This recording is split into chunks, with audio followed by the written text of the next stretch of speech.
விசுவாசத்தின் நல்ல போராட்டம். ஆண்டவராகிய இயேசு கிறிஸ்து, நீங்கள் விசுவாசம் உள்ளவர்களாக ஜெபத்திலே எவைகளை கேட்பீர்களோ அவைகளை எல்லாம் பெறுவீர்கள் என்று தமது சீடர்களுக்கு அறிவித்தார். மத்தேயு 21:22. பால் அப்போஸ்தலர் 1 தீமோத்தேயு புத்தகத்திலும் தீமோத்தேயுவிற்கு விசுவாசத்தை பற்றி விவரமாக எழுதியுள்ளார். அதை நாம் கவனிப்போம். நம்முடைய கர்த்தரின் கிருபை கிறிஸ்து இயேசுவின் மேலுள்ள விசுவாசத்தோடும் அன்போடும் சேர்ந்து என்னிடத்தில் பரிபூர்ணமாக பெருகியது. 1:14. நல்ல மனசாட்சியை சிலர் தள்ளிவிட்டு விசுவாசமாகிய கப்பலை சேதப்படுத்தினார்கள். 1:19. கடைசி காலத்தில் மனசாட்சியில் சூடுண்ட பொய்யருடைய மாயத்தினாலே சிலர் ஏமாற்றுகிற ஆவிகளுக்கும் பிசாசுகளின் உபதேசங்களுக்கும் கீழ்ப்படிந்து விசுவாசத்தை விட்டு விலகி போவார்கள். 4:1.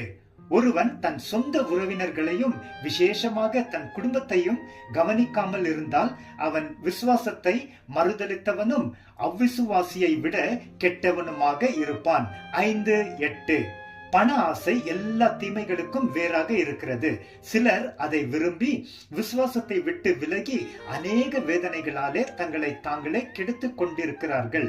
6:10. சிலர் சத்திய வார்த்தையின் படி நடவாமல் விசுவாசத்தை விட்டு விலகி போனார்கள். 6:20-21. விசுவாசத்தின் ரகசியத்தை சுத்த மனசாட்சியிலே காத்துக்கொள்ள வேண்டும். 3:9. உதவிக்காரர்களுடைய ஊழியத்தை நன்றாக செய்கிறவர்கள் தங்களுக்கு நல்ல நிலையையும் கிறிஸ்து இயேசுவில் உள்ள விசுவாசத்தில் மிகுந்த தைரியத்தையும் அடைவார்கள். 3:13.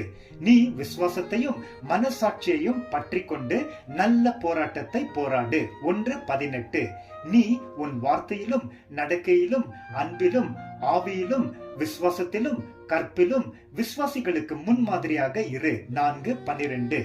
நீ சகோதரர்களுக்கு சரியாக சத்தியத்தை போதித்து வந்தால் விசுவாசத்திற்குரிய வார்த்தைகளிலும் நீ அனுசரித்து நல்ல போதகத்திலும் தேறினவனாகி இயேசு கிறிஸ்துவிற்கு நல்ல ஊழியக்காரனாக இருப்பாய்.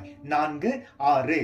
நீ பண ஆசைக்கும் மனிதர்களை தீமையிலும் அழிவிலும் அமிழ்த்து போடுகிற மதிக்கேடிற்கும் சேதமுமான பலவிதமான இச்சைகளுக்கும் விலகி நீதியையும் விசுவாசத்தையும் அன்பையும் பொறுமையையும் சாந்த குணத்தையும் நாடி பெற்றுக்கொள்.